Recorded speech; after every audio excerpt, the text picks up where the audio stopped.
Hi everyone, I'm Fiona. In this video, I will let you know why we drill the bottom hole for EPS sealing tray mold instead of CNC machine. The holes in the bottom can be drilled on our CNC machine, but we found that the workers are much more faster than the machine. Plus, the drill bits breaks easily with our CNC machine. This is the actual experience we gained from the real production. According to those experience, we constantly optimize the manufacturing processing for the EPS mold to achieve the cost optimization. For more information about EPS mold or EPS machine, leave your comments below or contact with us by email.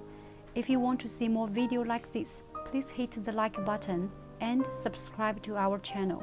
See you next video.